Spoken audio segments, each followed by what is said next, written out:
కవిత్వాన్ని చెప్పాలంటే షడ్రసోపేతమైన భోజనాన్ని చేయాలి.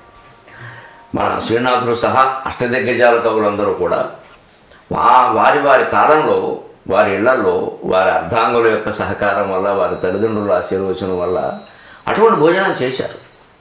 వాళ్ళు ఎప్పుడు తిండి విషయంలో మొహమాటాలు పడలేదు. అసలు మనకు సామెత ఉంది, ఆహారం దగ్గర మొహమాటం ఉంటుంది. ఆకారం దగ్గర మొహమాట పడితే బయటికి వెళ్ళి ఎక్కడ తింటాం? ఈ వేడంటే హోటల్స్ ఉన్నాయి, అప్పుడేమో. వ్యవహారం దగ్గర మొహమాట పడితే కుదరదండి. తమ్ముడు తప్పించినా సరే కాగితం రాయించుకోవడం మంచిది, అంతే. తర్వాత ఇబ్బందులు వస్తాయండి. మనుషులు శాశ్వతం కాదు, వ్యవస్థ శాశ్వతం.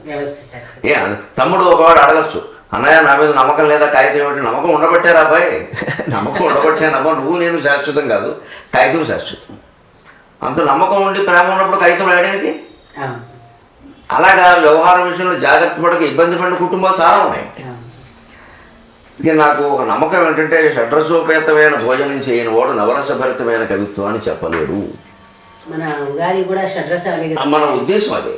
ప్రతిరోజు ఉగాదికి పచ్చడి ఎందుకంటే ప్రతిరోజు 6 రుచులు ఉండేలా చూసుకోమని.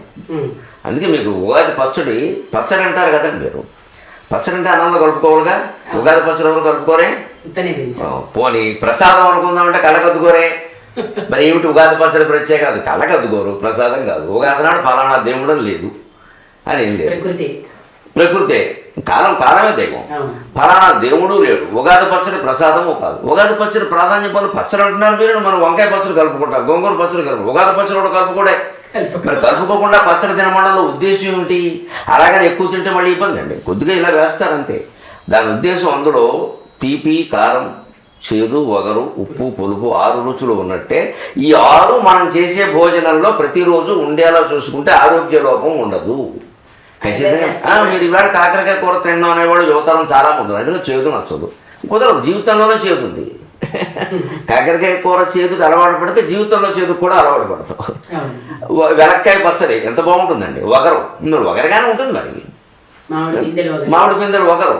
ఇవి ఈ 6 రుచుల సమ్మేళనంతో పచ్చడి తిన రుచి చూడండి అనలో ఉద్దేశం ఏంటంటే, మొత్తం దేన్ని రుచి చూడకుండానే తిరస్కరించకు. జీవితంలో నీకు ఎదురవుతాయి ఎటువంటివి?